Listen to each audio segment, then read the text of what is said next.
Let's read Witchety Sticks and the Magic Buttons. See all those magic buttons?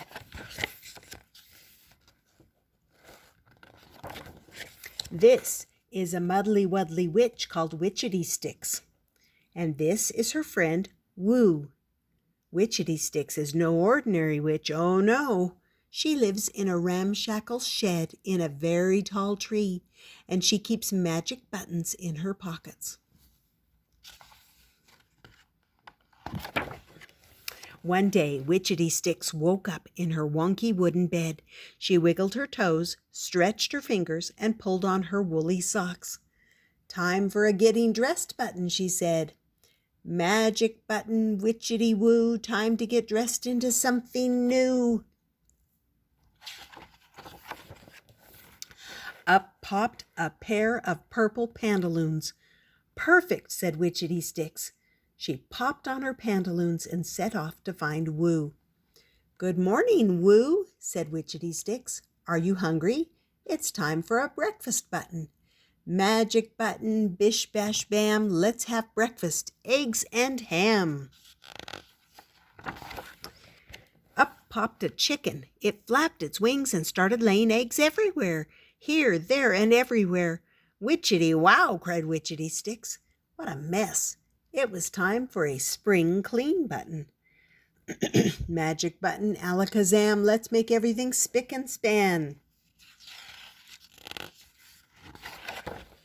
Up sprang 2 mops and buckets, 3 feather dusters, 4 soapy sponges, and a pair of washing-up gloves. Quickly they got to work, dusting the dark corners, washing the dishes, and scrubbing the floor. Then it was time for rub-a-dub-dubbing. Even Woo was dipped in the soapy suds.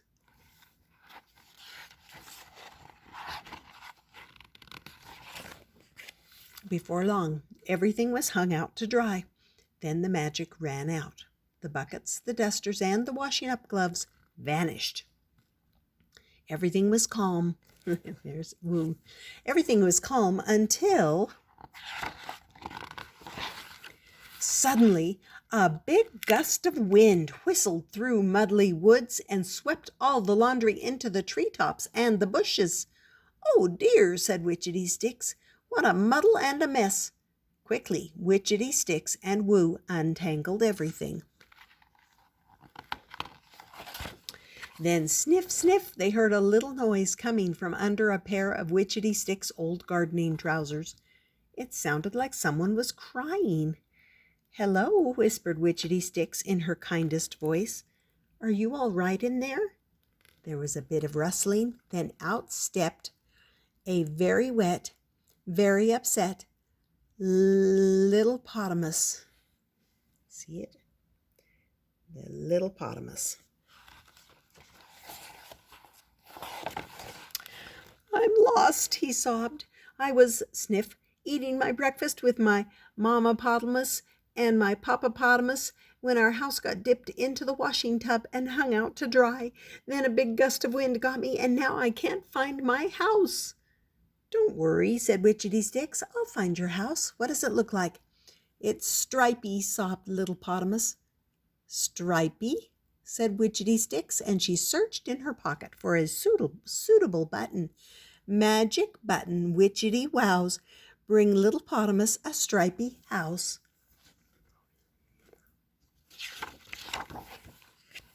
Up popped a stripy sock. "Is this it?" asked Witchety Sticks. "No," sniffed Littlepotamus. "My house is stripy and round." "Round," said Witchy Sticks, and she searched through her pockets for just the right button. "Magic button, witchety wows, bring Littlepotamus a stripy round house."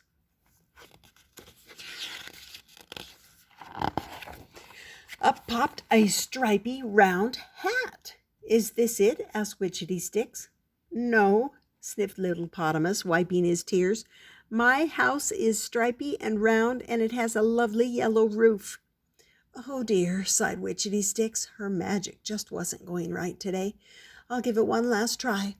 Magic button, witchety wows, make Littlepotamus the perfect round house." Up sprang a magic telescope. I can't live in a telescope, wailed Littlepotamus. Now I'll never find my house. But Witchety Sticks had an idea. She held the magic telescope up to her eye. It twinkled and shone and spun round and round until she felt dizzy. Then she peered through the glass to see where the magic was pointing. She smiled. Take a look, Littlepotamus. That's it, shouted Littlepotamus. My stripy round house with a yellow roof, and look, my Mammapotamus and my Papapotamus too. You live in my sewing box with the thimbles and threads, cried Witchety Sticks happily, and she gave Littlepotamus a kiss on his tiny potamus nose. Witchety Sticks put the sewing box safely back on its usual shelf. Mammapotamus and Papapotamus gave Littlepotamus a big hug. Then Mammapotamus made a plate of pickled lily sandwiches. Papapotamus poured everyone a thimble of his bubbly bluebell brew, and everyone had a very special tea. All we need now is a washing up button, said Witchety Sticks. Don't you think we've had enough magic for one day, yawned Woo.